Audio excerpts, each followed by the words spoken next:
نحمده ونصلي على رسوله الكريم اما بعد فاعوذ باللہ من الشیطان الرجیم بسم اللہ الرحمن الرحیم۔ سورہ زاریات کی آیت نمبر 31 سے آج کے سبق کا آغاز کریں گے۔ رب اشرح لی صدری ویسر لی امری واحلل عقدۃ من لسانی یفقہوا قولی رب زدنی علما رب زدنی علما رب زدنی علما اللہم فقہنا فی الدین اللہم فقہنا فی الدین اللہم فقہنا فی الدین۔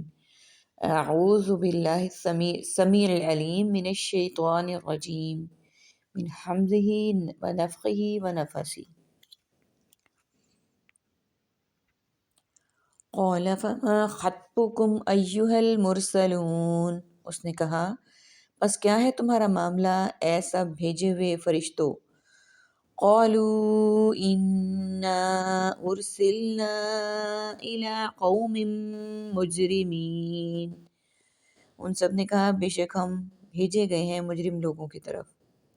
لنرسل علیہم حجارۃ من طین، تاکہ ہم بھیجیں یعنی برسائیں اس پر پتھر مٹی کے، مسومۃ عند ربک للمسرفین، نشان لگائے ہوئے ہیں آپ کے رب کے نزدیک حد سے بڑھنے والوں کے لیے۔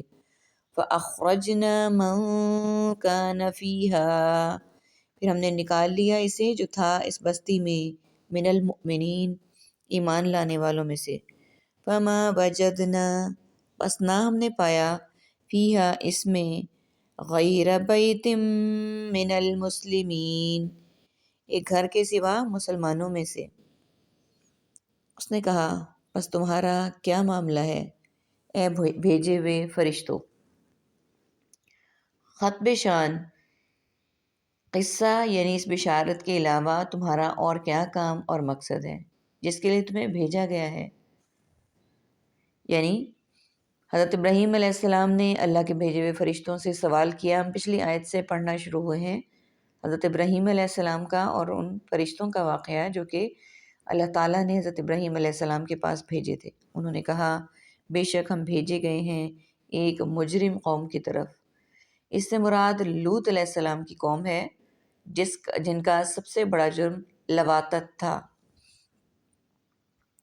تاکہ ہم بھیجیں یعنی برسائیں ان پر مٹی کے کنکر یعنی پتھر۔ برسائیں کا مطلب ہے ان کنکریوں سے انہیں رجم کر دیں۔ یہ کنکریاں مٹی کی بنی ہوئی تھیں، آسمانی اولے نہیں تھے۔ نشان زدہ ہے آپ کے رب کی طرف سے حد سے بڑھنے والوں کے لیے۔ مسومۃ، نامزد یا نشان زدہ، ان کی مخصوص علامات تھیں جن سے انہیں پہچان لیا جاتا تھا یا وہ عذاب کے لیے مخصوص تھیں۔ بعض کہتے ہیں جس کنکری سے جس کی موت واقع ہونی تھی اس پر اس کا نام لکھا ہوتا تھا۔ للمسرفین، جو شرک و دلالت میں بہت بڑھے ہوئے اور فسق و فجور میں حد سے تجاوز کرنے والے ہیں۔ پھر ہم نے نکال لیا اسے جو تھا اس بستی میں مومنوں میں سے، پس جتنے ایماندار وہاں تھے ہم نے انہیں نکال لیا، یعنی عذاب آنے سے قبل ہم نے ان کو وہاں سے نکل جانے کا حکم دے دیا تھا تاکہ وہ عذاب سے محفوظ رہیں۔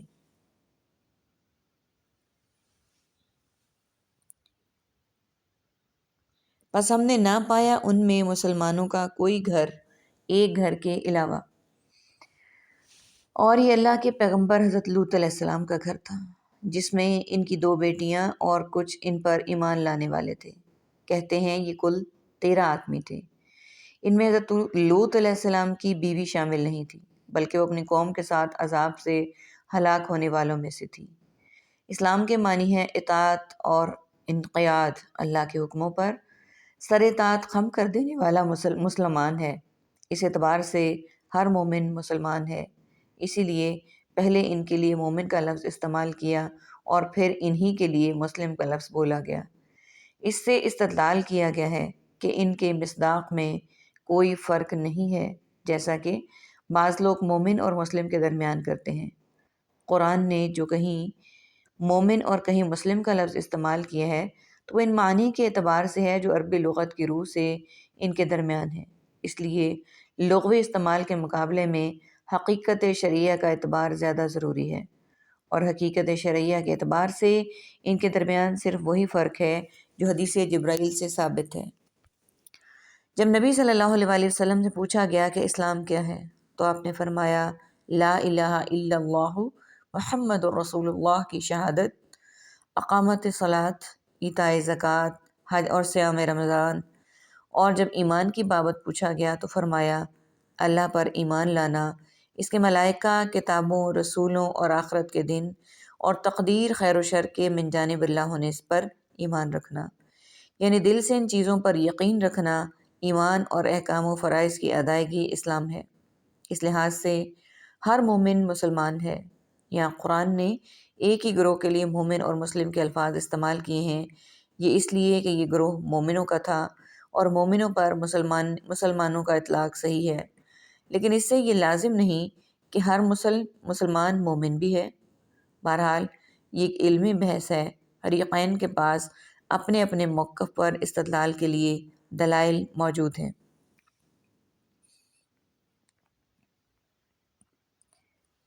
وَتَرَكْنَا فِيهَا آيَةً لِلَّذِينَ يَخَافُونَ الْعَذَابَ الْأَلِيمَ، اور ہم نے چھوڑی اس میں ایک نشانی ان لوگوں کے لیے جو سب ڈرتے تھے۔ کس سے ڈرتے تھے؟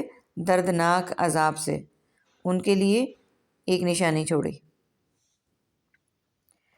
وَفِي مُوسَىٰ إِذْ أَرْسَلْنَاهُ إِلَىٰ فِرْعَوْنَ بِسُلْطَانٍ مُّبِينٍ، اور موسیٰ میں بھی ایک نشانی ہے جب ہم نے بھیجا اسے فرعون کی طرف ایک واضح دلیل کے ساتھ۔ فَتَوَلَّىٰ بِرُكْنِهِ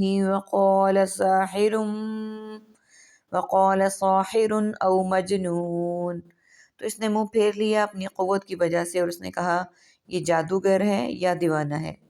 فَأَخَذْنَاهُ، پس ہم نے پکڑا اسے، وَجُنُودَهُ، اور اس کے لشکروں کو، فَنَبَذْنَاهُ فِي الْيَمِّ وَهُوَ مُلِيمٌ، پھر ہم نے پھینک دیا اسے سمندر میں اس حال میں کہ وہ قابل ملامت تھا۔ وَفِي عَادٍ إِذْ أَرْسَلْنَا عَلَيْهِمُ الرِّيحَ الْعَقِيمَ، اور عاد میں نشانی ہے جب ہم نے بھیجی ان پر ہوا بانجھ۔ مَا تَذَرُ مِن شَيْءٍ أَتَتْ عَلَيْهِ، نہیں وہ چھوڑتی تھی اس چیز کو کہ وہ آتی اس پر۔ ترکنا، ترک کرنا، کسی چیز کو چھوڑ دینا، اور ہم نے چھوڑ دی اس میں ایک نشانی ان کے لیے جو دردناک عذاب سے ڈرتے ہیں۔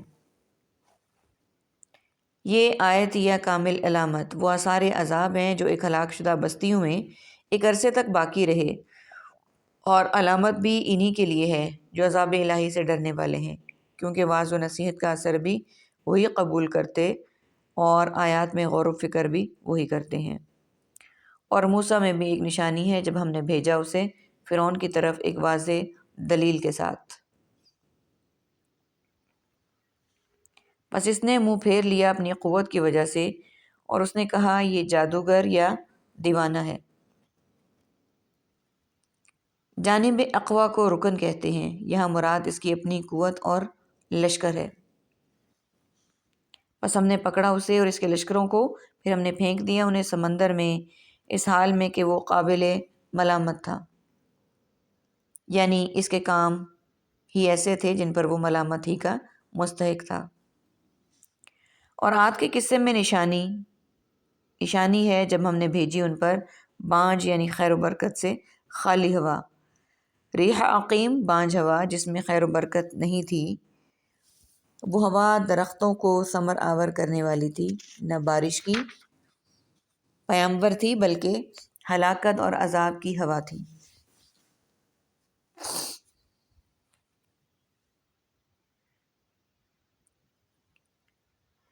نہیں وہ چھوڑتی تھی کسی چیز کو کہ وہ آتی اس پر۔ الا جعلتہ کالرمیم، مگر وہ کر دیتی اسے بوسیدہ ہڈیوں کی طرح۔ وفی ثمود اذ قیل لہم تمتعوا حتی حین، اور ثمود میں بھی نشانی ہے جب کہا گیا ان سے تم سب فائدہ اٹھا لو ایک وقت تک۔ فعتوا، پھر انہوں نے سرکشی کی، عن امر ربہم، اپنے رب کے حکم کے بارے میں، فَأَخَذَتْكُمُ الصَّاعِقَةُ تو پکڑا انہیں کڑک نے، وَهُمْ يَنظُرُونَ اس حال میں کہ وہ سب دیکھ رہے تھے، فَمَا اسْتَطَاعُوا مِنْ قِيَامٍ من فَمَا اسْتَطَاعُوا پھر نہ انہوں نے استطاعت رکھی، مِنْ قِيَامٍ وَمَا كَانُوا مُنْتَصِرِينَ کھڑے ہونے کی، اور نہ وہ سب تھے بدلہ لینے والے، وَقَوْمَ نُوحٍ مِّن قَبْلُ اور قوم نوح کو بھی ہلاک کیا گیا اس سے پہلے، انہم کانوا قوما فاسقین بے شک وہ تھے سب لوگ نافرمانی کرنے والے، مگر وہ کر دیتی اسے بوسیدہ ہڈیوں کی طرح چورا چورا۔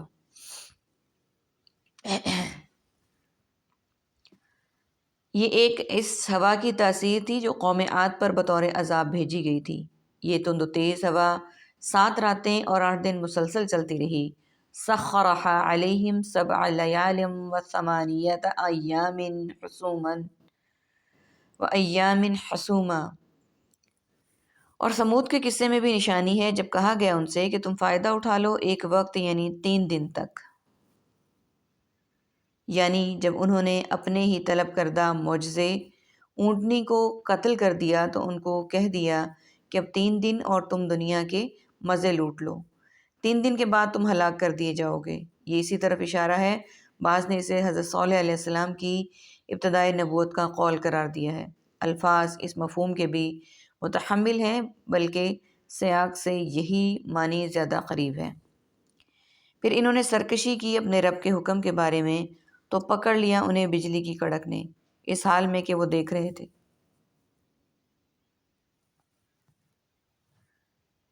یہ اصواعقہ کڑاکہ آسمانی چیخ تھی، اور اس کے ساتھ نیچے سے رجفتن زلزلہ تھا، جیسا کہ سورہ اعراف میں ہے۔ پھر نہ انہوں نے استطاعت رکھی کھڑے ہونے کی اور نہ وہ بدلہ لینے والوں میں سے تھے، اگرچہ کہ وہ بھاگ سکیں، یعنی اللہ کے عذاب سے اپنے آپ کو بچا سکیں۔